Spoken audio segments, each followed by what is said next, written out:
The sound of the slap was sharper than breaking glass. It echoed off the marble walls of Chicago's most exclusive restaurant, silencing the jazz band, the clinking silverware, and the breath of every patron in the room. Amelia, a struggling waitress with $3 in her bank account, had just backhanded Camilla van der Hoven, the fiancée of Langston Scott, the most feared man in the city. Everyone expected Amelia to die that night. They expected a gunshot. But what Langston Scott did next didn't just shock the room. It brought the entire criminal underworld to its knees. This is the story of how one mistake became a dynasty. The Velvet Room was the kind of place where the air smelled of truffles, old money, and fear. For Amelia Miller, it smelled like an eviction notice if she didn't make decent tips tonight. Her shoes were a size too small, pinching her toes with every step across the plush crimson carpet, but she kept her chin up. She had to. Her father's medical bills were piling up on the kitchen counter like snowdrifts, and this job was her only shovel. "Champagne, now. And don't bring me the cheap swill you serve the tourists," a voice drawled from the center table. Amelia suppressed a sigh and adjusted her heavy tray. Table 4, the VIP section. Tonight it was occupied by the Scott family and the van der Hoven clan. It was an engagement dinner, though it looked more like a merger of two hostile corporations. Langston Scott sat at the head of the table. He was a man carved from granite and shadows, wearing a bespoke suit that cost more than Amelia would earn in a decade. He wasn't talking. He wasn't eating. He was simply watching the room with eyes the color of cold espresso. Beside him sat Camilla van der Hoven. Camilla was beautiful in the way a diamond is beautiful hard, cold, and sharp enough to cut you. She was already 3 martinis deep and clearly bored with the lack of bloodshed. "Right away, Miss van der Hoven," Amelia said, her voice steady. She moved to pour the vintage Dom Perignon. As she leaned in, Camilla's hand shot out accidentally, knocking Amelia's elbow. The bottle slipped. Gold liquid cascaded down the front of Camilla's white silk Valentino gown. The gasp that tore through the room sucked all the oxygen out of the air. Amelia froze, her heart hammering against her ribs like a trapped bird. "You clumsy, filthy little rat!" Camilla shrieked, jumping up. The wine dripped from her dress onto the floor. "Do you have any idea how much this costs? You could sell your kidneys and still not afford the threading." I am so sorry, ma'am," Amelia stammered, reaching for a napkin. "Let me help you. Don't touch me." Camilla slapped Amelia's hand away. "Get away from me, you poverty-stricken trash. You did that on purpose. I saw you looking at Langston." Langston Scott hadn't moved. He remained perfectly still, twirling a crystal tumbler of scotch, watching the scene unfold with terrifying neutrality. "I didn't, I swear." Amelia pleaded, her face burning. The manager, a sweaty man named Mr. Henderson, was sprinting across the dining room, looking like he was about to have a coronary. Camilla wasn't finished. She stepped closer to Amelia, her perfume cloying and suffocating. "You think because you put on a uniform, you're decent. I can smell the desperation on you. It smells like cheap detergent and failure. Your parents must be so proud to have raised a servant." Amelia stiffened. The mention of her parents hit a nerve she couldn't protect. Her mother had died working 2 jobs just like this. Her father was currently fighting for his life in a state-run facility. "Leave my family out of this," Amelia said, her voice dropping to a whisper. Camilla laughed, a cruel tinkling sound. "Family people like you don't have families. You have litters. And I bet your mother was just as clumsy and useless as you are." probably why she's dead right. Too stupid to survive. The world went white. Emilia didn't make a conscious decision. It was instinct. It was 24 years of struggle, grief, and pride condensing into a single millisecond of kinetic energy. Crack. Emilia's palm connected with Camilla's cheekbone with enough force to turn her head. The silence that followed was absolute. Camilla stood there, hand hovering over her cheek, her mouth agape in shock. Mr. Henderson skidded to a halt, his face pale as a sheet. The bodyguards lining the walls shifted hands moving inside their jackets toward concealed holsters. Emilia stared at her own hand, trembling. I'm dead, she thought. I just slapped the future wife of the Capo dei Capi. I am actually going to die right here between the appetizer and the main course. Camilla's shock morphed into a demonic rage. Kill her, she screamed at the bodyguards.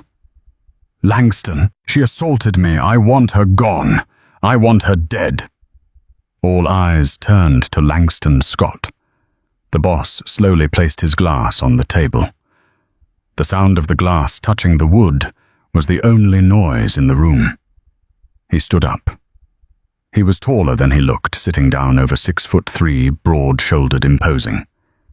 He walked around the table. His footsteps were heavy, deliberate. Thud. Thud. Thud. He stopped in front of Emilia. He was close enough that she could see the flecks of gold in his dark eyes. He smelled of sandalwood and gun oil. Emilia squeezed her eyes shut, bracing for the impact. Open your eyes, Langston commanded. His voice was a deep baritone that vibrated in her chest. Emilia opened them. She looked up at him, refusing to cry. Langston studied her face. He looked at her trembling hands. Then he looked at the red handprint blooming on Camilla's cheek. He reached into his breast pocket. The bodyguards tensed. Mr. Henderson whimpered. Langston pulled out a pristine white silk handkerchief. He didn't hand it to Camilla. He reached out and gently dabbed a speck of champagne that had splashed onto Emilia's cheek. You missed a spot, Langston said softly. Then he turned to Mr. Henderson. Give her the rest of the night off, with pay. He turned back to Emilia, tucking the handkerchief into her apron pocket. Go home, Emilia. It's not safe for you here tonight. He knew her name. Camilla let out a strangled noise of indignation. Langston, are you insane? She struck me. She struck Evander Hoven. Langston turned to his fiancée. His expression didn't change, but the temperature in the room seemed to drop 10 degrees. She struck a woman who was insulting the dead. If she hadn't done it, Camilla, I might have done it myself, and I hit much harder. He sat back down and picked up his menu. Sit down, Camilla. You're making a scene. Emilia didn't wait. She turned and ran. She ran through the kitchen, out the back door, and into the rainy Chicago night, not stopping until her lungs burned and her legs gave out. Emilia didn't sleep that night. She sat by the window of her tiny, drafty apartment in the Austin neighborhood, watching the streetlights flicker. Every car that drove by sounded like a hit squad. She had humiliated the fiancé of the most powerful criminal in the Midwest. Langston's mercy in the restaurant had to be a show, a way to save face in public. The real punishment would come in the dark. By the next evening, the anxiety was eating her alive. She had to go to the hospital to see her father, Arthur. He needed his medication, and the pharmacy copay was due. She wrapped herself in a thick coat and stepped out. The wind off Lake Michigan was brutal, cutting through her layers. She kept her head down, walking fast toward the bus stop. A black Cadillac Escalade with tinted windows rolled slowly alongside her. Emilia's heart stopped. She picked up her pace. The car sped up. She turned a corner. The car turned. Panic surged. She bolted toward a bodega hoping for witnesses. But before she could reach the door, 2 men in suits stepped out from the shadows of the alleyway, blocking her path. One was massive, built like a refrigerator with a scar running through his eyebrow. This was Rocco Langston's right hand. She recognized him from the photos in the newspapers. "Miss Miller," Rocco said. His voice wasn't aggressive, but it wasn't asking permission either. "Mr. Scott would like a word." I can't," Amelia stammered, backing up. "Please, I won't say anything to the police. I'll leave town. Just let me go." "He's not asking you to leave town," Rocco said. He opened the back door of the Escalade. "Get in. Please, don't make us make a scene." Amelia looked around. The street was empty. She had no choice. Trembling, she climbed into the leather interior. The car was warm. Sitting on the opposite seat, reading a file on a tablet, was Langston Scott. He didn't look up immediately. "Lock the door, Rocco." The locks clicked. The sound was final. "Are you going to kill me?" Amelia asked. Her voice was small, but she forced herself to look at him. Langston finally looked up. In the dim light of the car, he looked less like a monster and more like a man carrying the weight of the world. "If I wanted you dead, Amelia, you wouldn't have made it to the bus stop." He tapped the file on his lap. Amelia Miller, age 24. Father Arthur Miller, former logistics manager for the Transit Authority. Currently suffering from advanced heart failure. Mother deceased. Outstanding debts, $45,000. Amelia felt violated. "Who gave you the right to look into my life?" "I make it my business to know the people who possess enough courage or stupidity to assault my future wife," Langston said. He reached into a cooler between the seats and pulled out a bottle of water, offering it to her. She didn't take it. "Why am I here?" "Because you did something last night that no one has done in 5 years," Langston said, leaning forward. His intensity was magnetic. "You showed me that Camilla isn't untouchable, and more importantly, you showed me you have a spine." "I lost my job because of that spine," Amelia retorted. "Mr. Henderson fired me via text this morning. I can't pay for my dad's treatment now, so if you're going to punish me, just get it over with." Langston let out a short, dry laugh. "Henderson is a fool. I bought the building his restaurant is in this morning. He's the one who's fired." Amelia stared at him. You bought the building." "I don't like loose ends," Langston said simply. "But that brings us to your problem. You need money. A lot of it. And I need a problem solved." "What problem?" Camilla. Langston said the name tasting like poison in his mouth. "The marriage is an arrangement. A merger between the Scott family and the Vander Hovens to secure shipping routes in the harbor. But Camilla, she is becoming a liability. She is cruel, reckless, and she thinks she owns me. I need to break the engagement without starting a war." "And what does that have to do with me?" Amelia asked. "I can't break it off without a reason," Langston explained. "A reason that makes the Vander Hovens look bad. If I leave her, they declare war. But if she does something unforgivable, if she attacks an innocent civilian under my protection, then I have the moral high ground to sever the tie." Amelia shook her head. "I don't understand." "I want to hire you," Langston said. "Not as a waitress. I want you to be my personal assistant, my companion. I want you to be by my side at every gala, every dinner, every meeting for the next month." "You want me to make her jealous?" Amelia realized. "I want you to drive her insane," Langston corrected. "I want her to reveal her true nature to the other families. I want her to lose control just like she did last night, but on a much bigger stage. And when she strikes, I will be there to end the alliance. And in return, I pay off your father's medical bills, in full. I move him to the best private clinic in the city. And I give you $500,000 when the contract ends. Amelia's mouth went dry. It was a deal with the devil. She knew that. She was agreeing to be a human shield in a Mafia war. "Why me?" she whispered. "You could hire a model and actress." Langston looked at her, his gaze dropping to her hands, the hands that had worked double shifts for years, the hands that had slapped Camilla. "Because actresses pretend to be tough," Langston said quietly. "You actually are. And there is something about you, Amelia. Something I can't quite place. You don't look at me like the others do. You don't look at me with fear or greed. You look at me like I'm just a man." He extended his hand.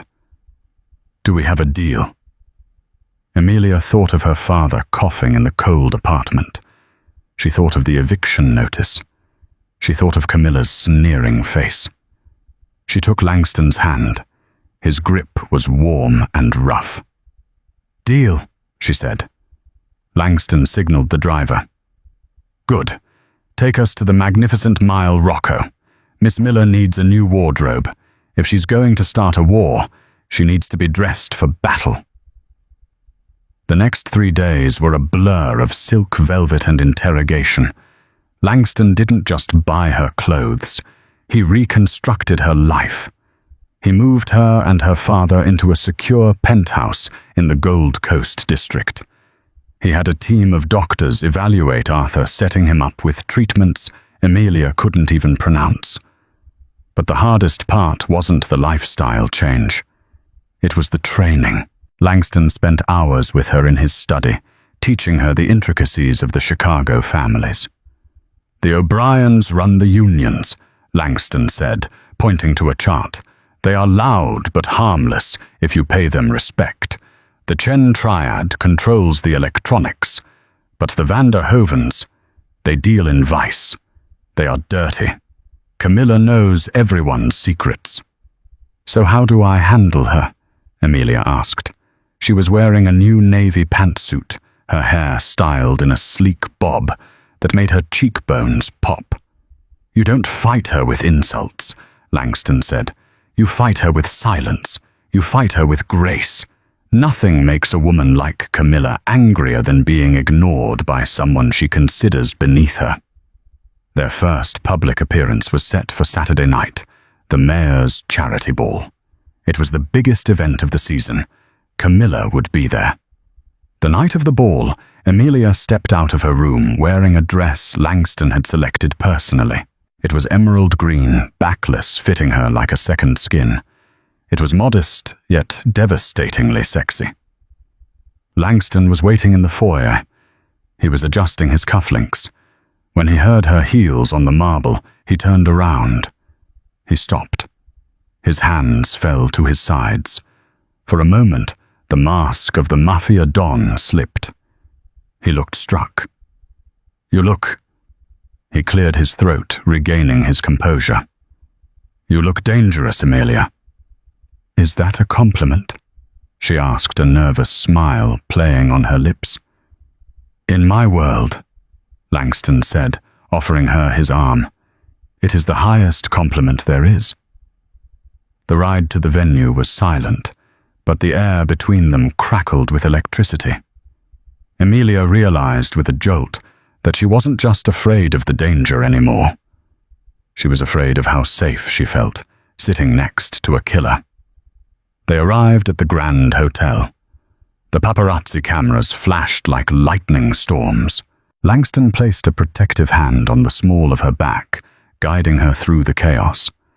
As they entered the ballroom, the conversation died, just like at the restaurant. Camilla was holding court near the champagne fountain. She was wearing red, aggressive, bright red. When she saw Langston walk in, her face lit up. But when she saw whose hand was on his arm, her expression curdled into pure hatred. She stormed over her entourage, trailing behind her. "Langston," she hissed, ignoring Amelia entirely. "What is this? Why is the help wearing a gown? Did she steal it?" Langston looked down at Camilla with cool detachment. "Amelia is my guest, Camilla, and she is my personal associate. Treat her with the respect she deserves." "Respect?" Camilla laughed, drawing the attention of the nearby Senator Davis. "She's a waitress, Langston. She serves soup. You're bringing a stray dog to the mayor's ball." She turned to Amelia, eyes narrowing. "Did you enjoy your shopping spree, honey? Just remember, Cinderella has to go back to the ashes eventually." Amelia felt the heat rise in her cheeks. She wanted to scream. She wanted to slap her again. But she remembered Langston's advice. Silence. Grace. Amelia smiled, a calm, pitying smile. "It's lovely to see you again, Miss van der Hoven," Amelia said, her voice smooth. "That shade of red is very brave." Then she turned her back on Camilla to greet Senator Davis. "Senator, I've read so much about your environmental initiative." It was a masterstroke. Camilla was left standing there, mouth open, dismissed like a naughty child. Langston leaned into Amelia's ear as they walked away. "Perfect," he whispered. His breath sent shivers down her neck. "I think I'm going to enjoy this." But the victory was short-lived. Later that night, as Amelia went to the powder room, the door locked behind her. She turned around. Camilla wasn't there, but two women she recognized from Camilla's entourage were, and they were holding box cutters. "Camilla sends her regards," one of them sneered. Amelia backed up against the sinks. She was trapped. She looked at the mirror, no exit. "Don't worry," the other woman said, clicking the blade out. "We're not going to kill you. We're just going to give you a smile that matches the Joker. Let's see if Langston likes his pet when she's scarred." The bathroom was expansive, a palace of marble and gold leaf, but suddenly it felt like a coffin. The first woman, a blonde named Tanya, who usually held Camilla's purse, lunged. The box cutter gleamed under the fluorescent lights. Amelia didn't scream. She didn't have the breath for it. She dropped to her knees not to beg, but to dodge. Tanya's blade slashed the air where Amelia's throat had been a second before. Amelia scrambled backward, her hands grasping for anything. Her fingers curled around the heavy glass soap dispenser sitting on the vanity. It was solid crystal, weighing at least 3 pounds. As the second woman, a brunette named Chloe, moved to flank her, Amelia swung the dispenser with every ounce of fear and adrenaline she possessed. Crash! The crystal shattered against Chloe's collarbone. The woman shrieked, dropping her knife and clutching her shoulder, stumbling back into the mirrors. "You little witch!" Tanya screamed, refocusing her attack. She slashed downward. Amelia raised her arm to block, twisting her body. The blade caught the fabric of her emerald gown, slicing through the silk and grazing the skin of her forearm. A line of hot fire erupted on her skin.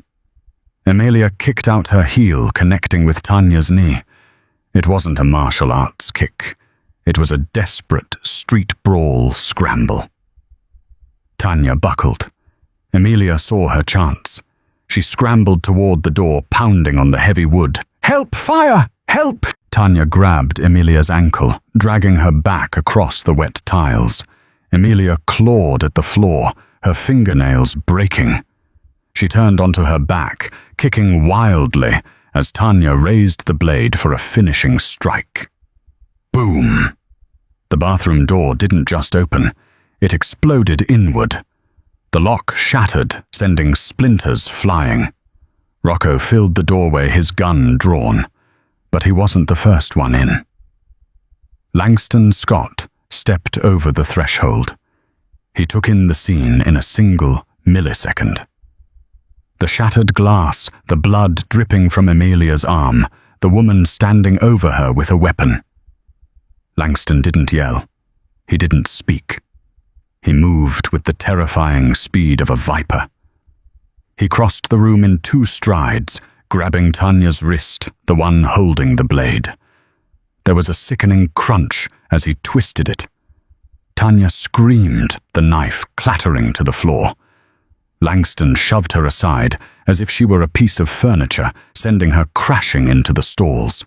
He dropped to his knees beside Amelia. His hands, usually so steady, were shaking slightly as he hovered over her arm. "Amelia," he said, his voice raw. "Look at me."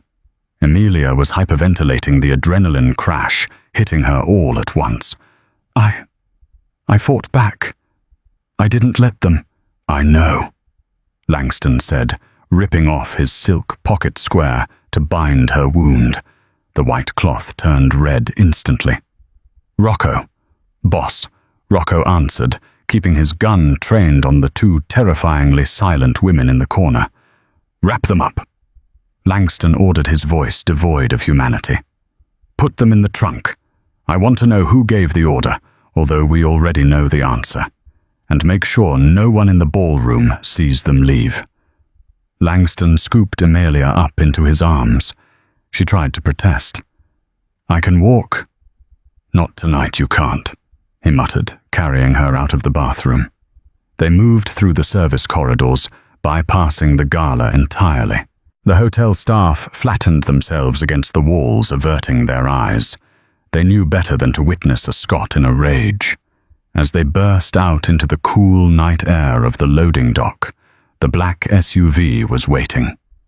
Langston placed her gently in the back seat and climbed in beside her. "Hospital?" Rocco said from the driver's seat. "No," Langston and Amelia said in unison. Amelia looked at him, surprised. "No police," Langston said. "We have a private doctor on retainer. Take us to the estate." Amelia leaned her head back against the seat, the pain in her arm throbbing in time with her heart. "Did I ruin the plan?" she whispered. "I didn't get Camilla to do it publicly. I failed." Langston looked at her, his eyes burning with a dark, intense emotion. He reached out, brushing a strand of hair from her sweaty forehead. "You didn't fail, Amelia," he said softly. They drew first blood. The rules of engagement have just changed. Tonight wasn't a scene. It was a declaration of war. The Scott estate was a fortress located on the cliffs north of the city. High walls, iron gates, and patrolling guards with Dobermans. It was a place designed to keep the world out. Amelia sat on the edge of a massive mahogany bed in the master guest suite. The private doctor, an elderly man named Dr. Aris, with shaking hands but precise movements, had just finished stitching her arm. "It will scar," Dr. Aris said, packing his bag. "But it is a clean cut. Keep it dry." When the doctor left, Langston entered. He had shed his tuxedo jacket and unbuttoned his collar. He held 2 glasses of amber liquid. "Cognac," he said, handing her one. "From 1942. It helps with the shock." Amelia took a sip. It burned pleasantly, warming the cold knot in her stomach. "What happened to the women? They are being debriefed," Langston said, sitting in the armchair opposite her. "They confirmed Camilla sent them. She paid them $5,000 each. That is the price she put on your face." Amelia touched the bandage on her arm. "She's monster." "She is desperate," Langston corrected. "She knows she is losing her grip on me, on the power." He leaned forward, elbows on his knees. "I'm sorry, Amelia. I miscalculated. I thought she would use words or social humiliation. I did not think she would escalate to violence this quickly. I put you in danger. I signed up for this, Emilia said. I needed the money for my dad. How is Arthur? Langston asked. The shift in topic was sudden. He's stable, Emilia said. The new treatments are helping. Why? Langston swirled his drink. I had my people look deeper into your father's history, Emilia. Standard protocol for anyone living under my roof. Emilia stiffened. And your father wasn't just a logistics manager for the Transit Authority, Langston said slowly. 20 years ago, he worked as a private driver. Specifically, he drove for the frantic late-night runs. Emilia frowned. He never told me that. He said he drove buses. He drove for my father, Langston revealed, and for the Van der Hovens. He was a cleaner of sorts, not a killer, but the man who moved things that needed to disappear. Emilia felt the room spin. Her gentle, sick father. A mob driver. Why are you telling me this now? Because... Langston stood up and moved to the window looking out at the dark grounds. There is a reason Camilla hates you so much. It's not just jealousy. It's history. Your father disappeared with something very valuable to the Van der Hoven family 15 years ago. A ledger. A book containing the serial numbers of every illegal shipment they made in the 90s. He turned to face her. They think he still has it. And they think you know where it is. Emilia stood up, ignoring the throb in her arm. That's insane. We've been poor my whole life. If he had something worth money, why would we be drowning in debt? Because Arthur is a smart man, Langston said. He knew that if he sold the book, they would kill him, so he hid it as insurance. But now that you are with me, Camilla thinks the alliance is a lie. She thinks I am courting you to get the book. Emilia walked over to him. She was close enough to smell the cognac and danger on him. So, are you? Langston looked down at her. The air in the room grew heavy. The tension that had been building since the restaurant, since the car ride, finally snapped. I don't give a damn about the book. Langston growled. He reached out his hand, cupping her face. His thumb traced her lower lip. I care about the fact that when I saw you in that bathroom, I felt fear for the first time in 10 years. Emilia's breath hitched. Langston. I am not a good man, Emilia, he whispered, leaning down. But I will burn this city to the ground before I let them touch you again. He kissed her. It wasn't a gentle kiss. It was possessive, desperate, and consuming. It tasted of cognac and blood. Emilia melted into him, her good arm wrapping around his neck. For a moment, the Mafia war, the debts, and the danger didn't exist. There was only the heat of his body and the strength of his arms. But the moment was shattered by a sharp knock on the door. Langston pulled away, breathing hard. His eyes were black pools. He adjusted his shirt and walked to the door, opening it a crack. Rocco was there. He looked pale. Boss, we have a problem. It better be life or death, Rocco, Langston snapped. It is, Rocco said, glancing at Emilia. It's Arthur Miller. The hospital just called. Emilia rushed forward. What, is he okay? Did his heart stop? Rocco shook his head grimly. No, Miss Miller. He's gone. 2 men posing as orderlies took him from his room 20 minutes ago. The drive back to the city was a blur of speed and silence. Langston was on the phone barking orders in Italian, mobilizing his entire organization. Emilia sat in the back, staring at her phone, waiting for it to ring. She knew it would ring. They won't hurt him yet, Langston said, ending a call. They want leverage. If they wanted him dead, they would have done it in the hospital. They have a sick old man. Amelia's voice cracked. He needs oxygen. He needs his pills. We will find him, Langston promised. I have men tearing apart every warehouse the Van der Hovens own. You said they want the ledger, Amelia said. Do you know where it is? No.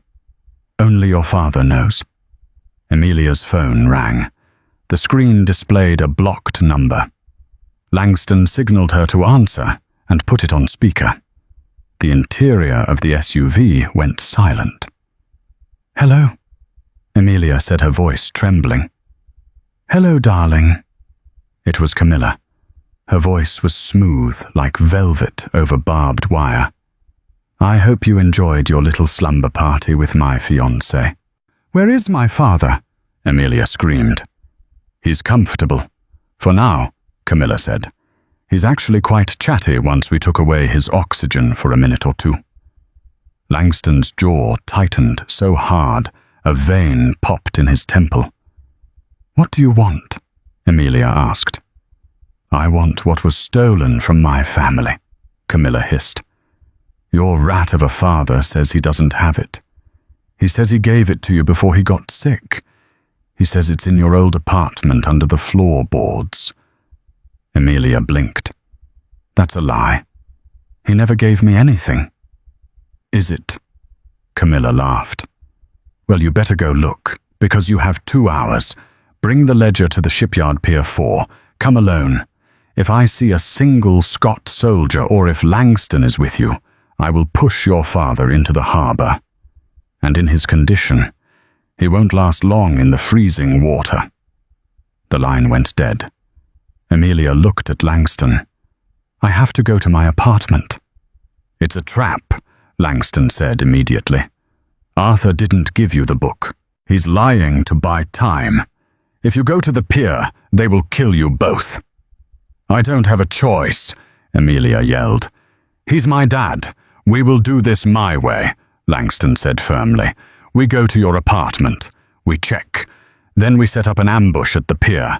I will have snipers on every crane. No. Amelia grabbed his arm. She said, come alone. She'll know. She has eyes everywhere. Amelia, trust me. Stop the car, Amelia said. What? Stop the car. I'm going to be sick. Langston signaled the driver. The SUV pulled over to the curb in a dark industrial district. Amelia fumbled with the door handle, scrambling out. She bent over the curb, heaving dry sobs. Langston got out, walking around the car to comfort her. Amelia, breathe, he said, reaching for her. I'm sorry, Langston, she whispered. For what? Amelia spun around. In her hand was the pepper spray she had kept on her keychain since her Waitress days, the one thing Langston's security team hadn't taken away because they thought it was cute. She sprayed it directly into his eyes. Langston roared, stumbling back, blindingly incapacitating. Rocco! Langston shouted, covering his face.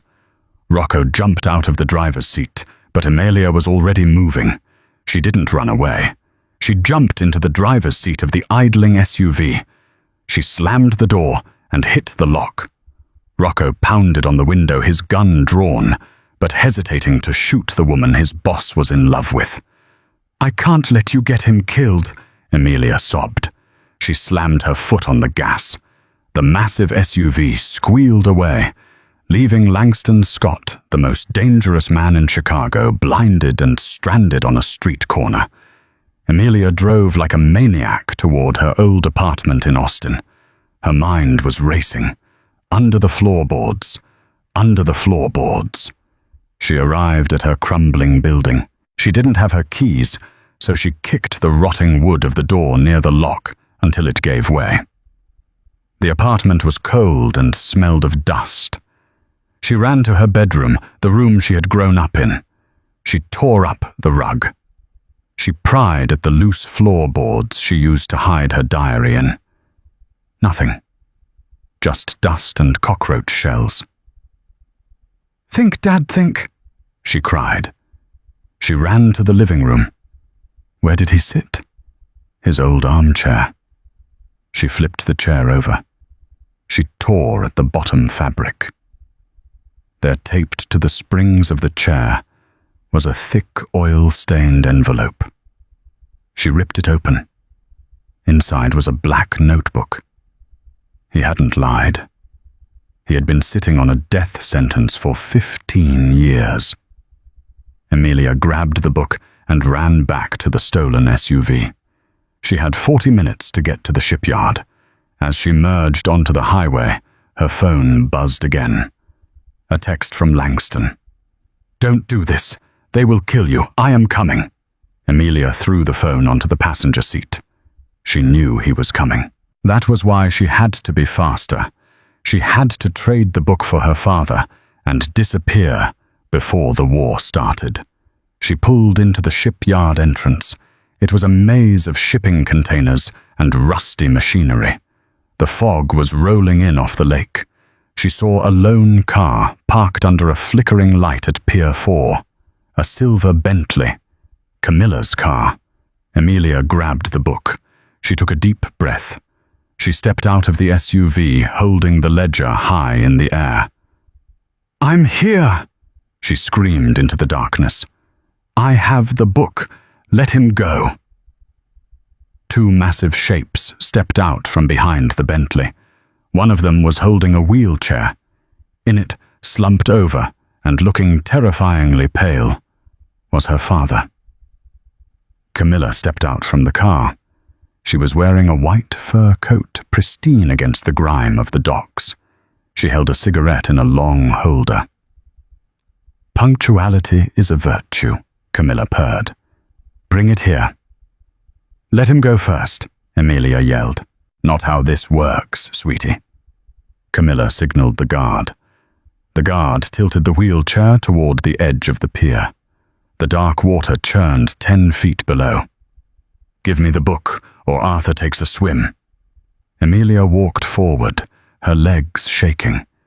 She was 10 feet away. 5. She held out the book.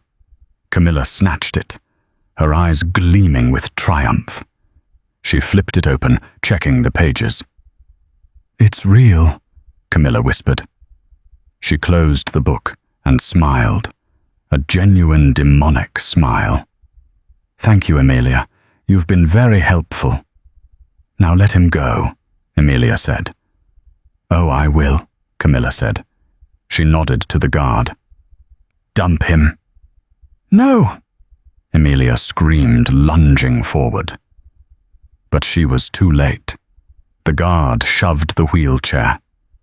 Arthur Miller and the chair tipped over the edge of the pier and splashed into the icy black water below.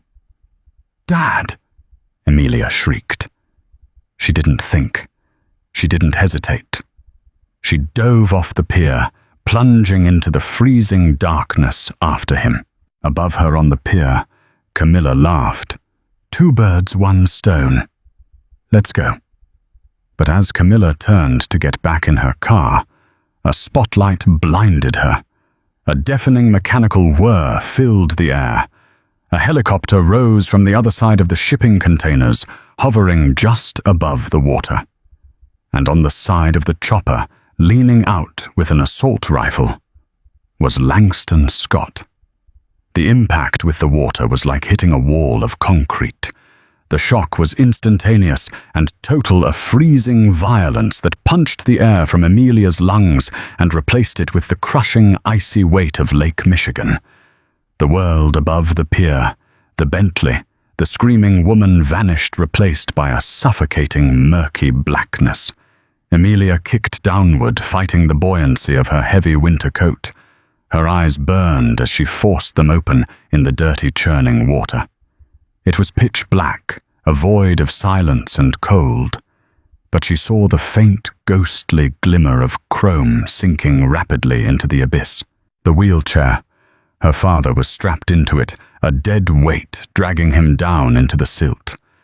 Amelia swam harder than she had ever swum in her life. Her limbs felt heavy, the freezing temperature sapping her strength within seconds. Her fingers brushed the metal handle of the chair. She grabbed it, her muscles screaming as she tried to pull him up to arrest his descent. But the chair was too heavy. It continued to sink, dragging her down with it. Panic flared in her chest, hot, bright, and primal. Her lungs were burning, screaming for oxygen. She clawed at the straps across her father's chest. The buckle was jammed, or perhaps her fingers were just too numb to work the mechanism. She tugged at the fabric, watching her father's head lull forward in the water. He wasn't moving.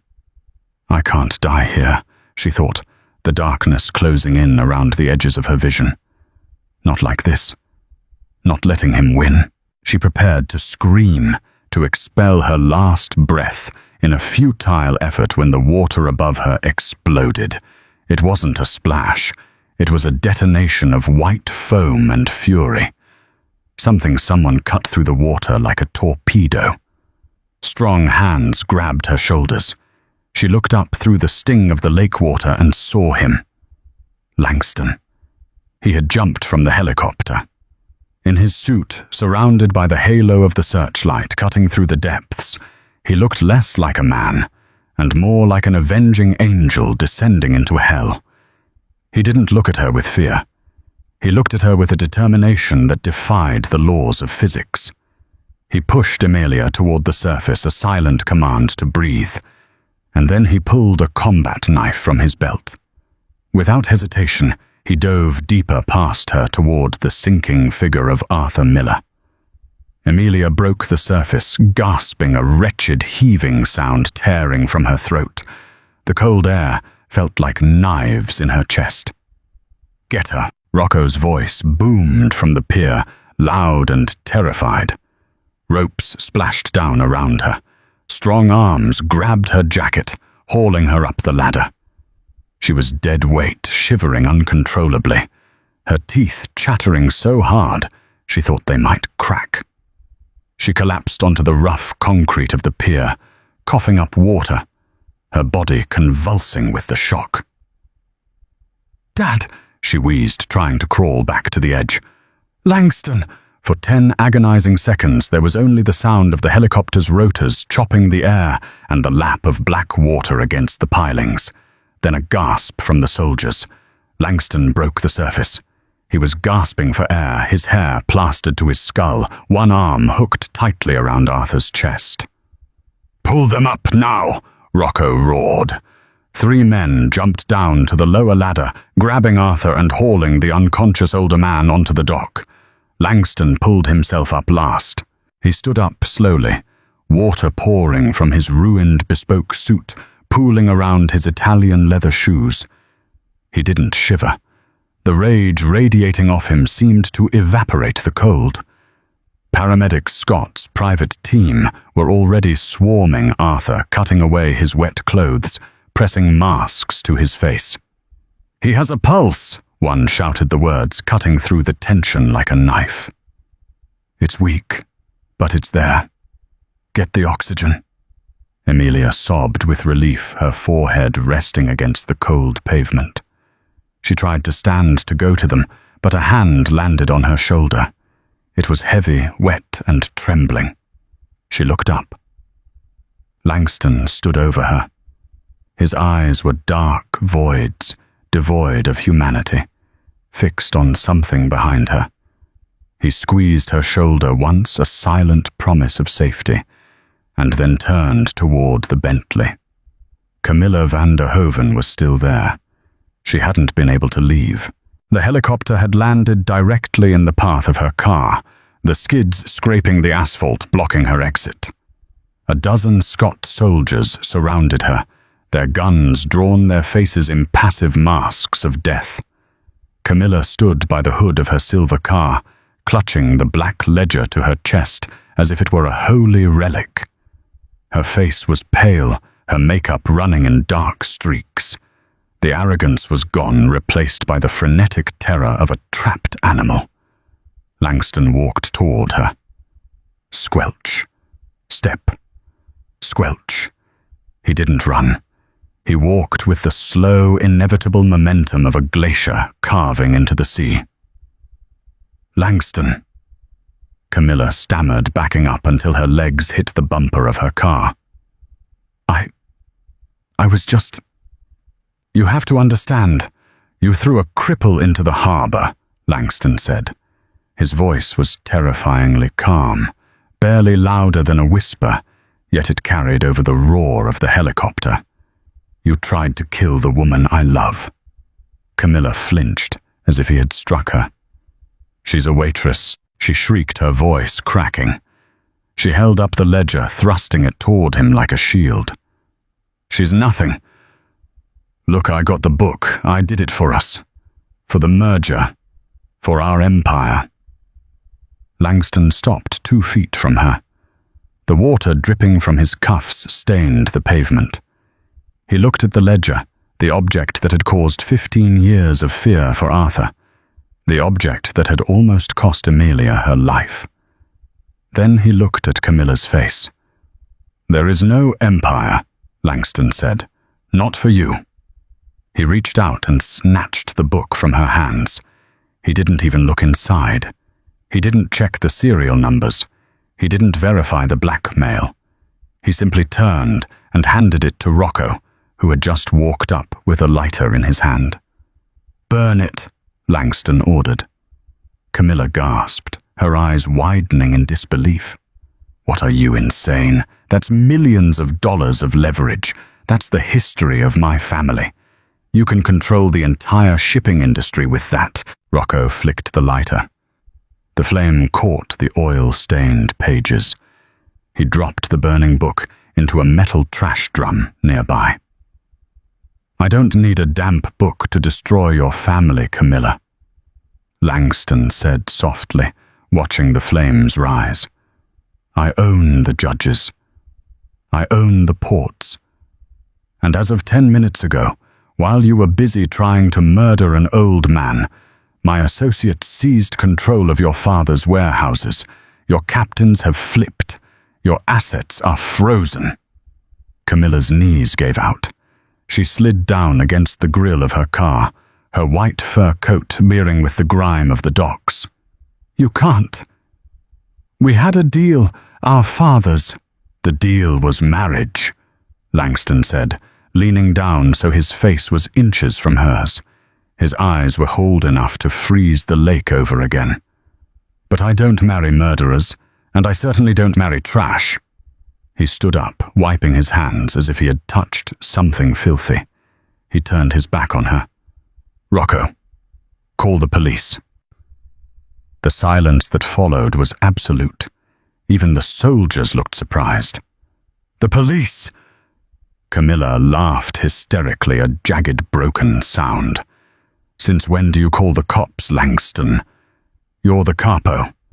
You kill me or you let me go. Those are the rules." "I'm changing the rules," Langston said over his shoulder. "I'm going legitimate, and since I found out that the fingerprints on the wheelchair will match yours, I think justice should take its course. Attempted murder, kidnapping, grand larceny." He paused, looking back at her one last time. "You'll be in prison for 20 years, Camilla. General population, no private cells, no martinis. Just you and the people you've spent your whole life spitting on. You won't last a week. Langston." "No, please," Camilla screamed, scrambling to get up, but the soldiers blocked her path. In the distance, the wail of sirens grew louder, piercing the night. Langston walked away. He didn't look back at the woman who had claimed to be his equal. He went straight to the ambulance where Emilia was huddled under a thermal blanket. He dropped to his knees, ignoring the dirt and the blood. He pulled her into his arms, burying his face in her wet, tangled hair.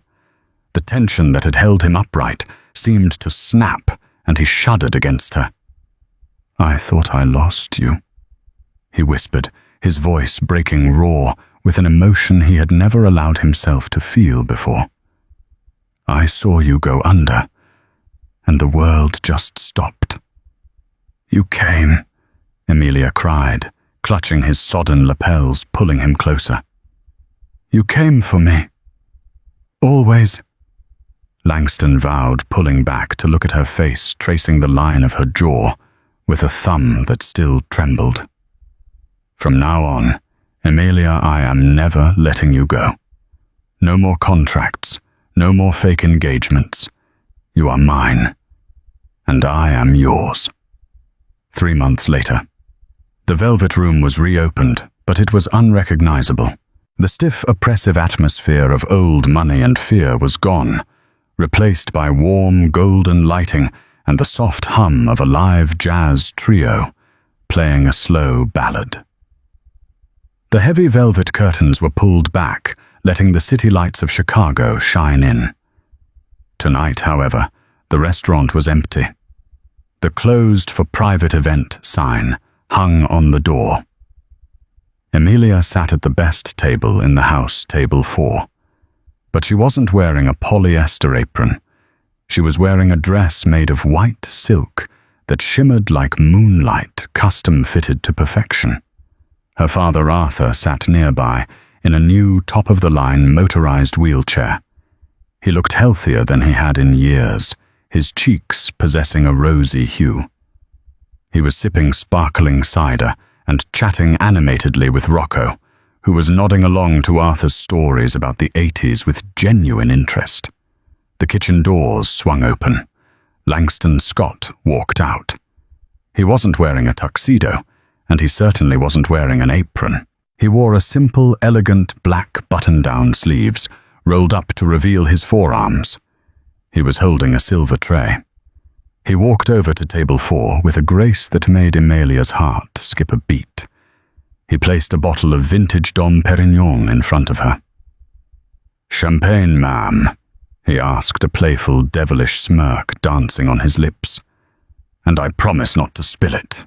Emilia laughed, the sound bright and free, echoing off the marble walls that had once witnessed her humiliation. "I don't know. The service here used to be terrible.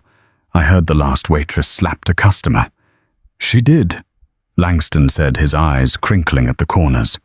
He popped the cork with expert ease, the sound sharp and festive. "Best thing that ever happened to the place. Best thing that ever happened to me." He poured the gold liquid into 2 crystal flutes. Then he set the bottle down. The playfulness vanished from his face, replaced by that intense, soulful gravity, the look of a man who knows exactly what he wants. He reached into his pocket. He didn't pull out a handkerchief to clean a mess. He pulled out a velvet box.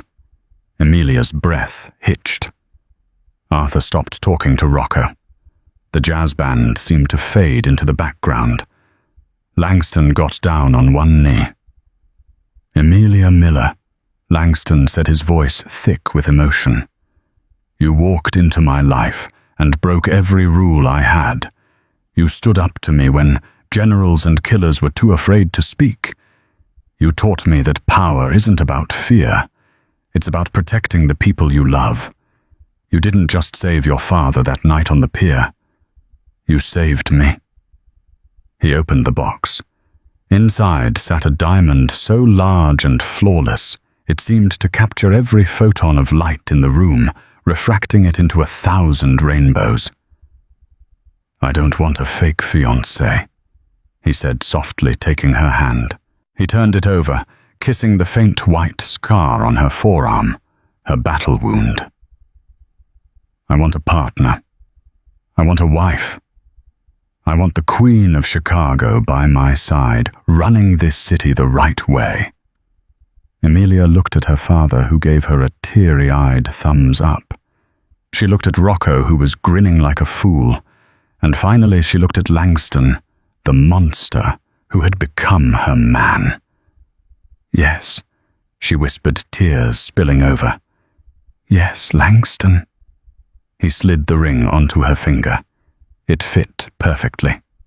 He stood up and pulled her into a kiss that felt like coming home, passionate, secure, and promising a future without shadows.